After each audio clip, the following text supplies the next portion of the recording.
부산 브리핑입니다. 부산에서 2024학년도 대학 수학능력시험 부정행위로 모두 13건이 적발됐습니다.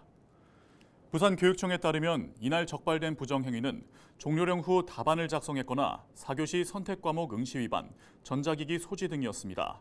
부정행위를 한 수험생의 성적은 고등교육법에 따라 무효 처리됐습니다. 2030 세계박람회 개최지 결정을 앞두고 프랑스 파리 현지 곳곳에 2030 부산 세계박람회 유치를 기원하는 부채바람이 불 것으로 보입니다. 부산시는 국제박람회기구 본부가 위치한 프랑스 파리에서 한국적 아름다움을 알릴 수 있는 한복 기반의 화려하고 직관적인 디자인의 5개 광고를 진행한다고 밝혔습니다. 이는 오는 11월 28일 개최지 결정 투표가 진행되는 프랑스 파리 현지에서 한국의 매력을 알리고 회원국의 표심을 잡기 위해서라고 시는 설명했습니다. 상습 침수 지역인 중구 부산우체국 교차로 일원이 환경부 하수도 정비 중점 관리 지역에 선정됐습니다.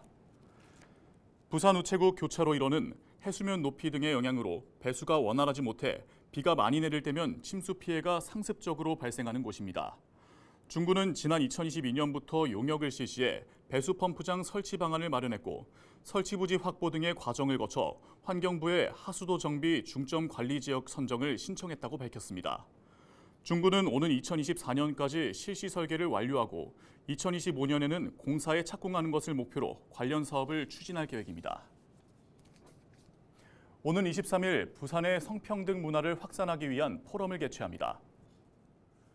평생교육진흥원 양성평등센터는 부산 지역 성주류화 정책 활성화를 위해 성주류화 우수모델 발굴, 유관기관 성평등 문화사업 확산 등을 추진하고 있습니다.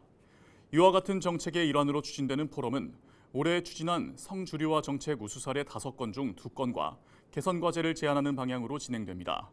성주류화란 정책이나 입법 추진 등 모든 과정에 여성과 남성의 합의를 반영하는 것을 말합니다. 얼마 전까지 일회용품 규제로 인해 카페 안에서 커피를 마실 때는 일회용 컵 대신 다회용 컵을, 또 마트에서는 비닐봉지를 돈 주고 사야 했습니다. 그런데 최근 이 규제가 사라졌는데요. 환경부가 일회용품 규제를 일부 철회한 겁니다. 종이컵은 아예 규제에서 제외됐고 또 플라스틱 빨대와 비닐봉지는 단속하지 않겠다고 한 겁니다. 환경부는 업주의 부담을 줄이기 위한 결정이라고 밝혔는데요. 일회용품 규제 완화를 반기는 사람도 있지만 이 결정이 탄소 감축 흐름과 역행한다는 지적도 나오고 있습니다. 게다가 일회용품 규제가 2017년 이후 5번이나 바뀌고 있는 만큼 혼란스럽다는 입장도 나오고 있는데요. 자영업자들은 바뀐 규제를 숙지하는 데 여념이 없고 또 언제 바뀔지 모르는 규제 속에 하루아침에 직원을 전부 해고시킨 종이빨대 회사도 있는 만큼 확실한 규제가 정해져야겠죠. 계속해서 문제시 되어가고 있는 환경 문제. 우리와 다음 세대를 위해서라도 하루빨리 올바른 대책이 세워져야겠습니다.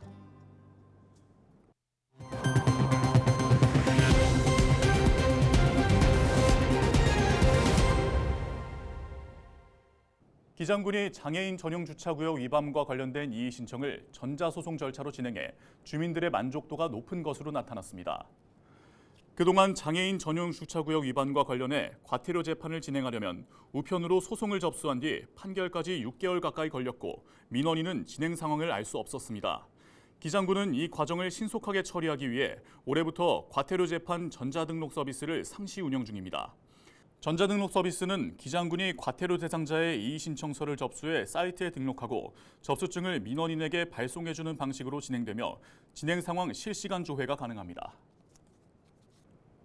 오는 11월 20일 오후 7시 사직 실내체육관에서 부산 BNK 썸 여자 프로농구단 홈 개막전이 열립니다. 이번 홈 개막전은 11월 5일 첫 경기 이후 홈구장에서 처음 열리는 경기로 청주 KB스타즈와 맞붙습니다.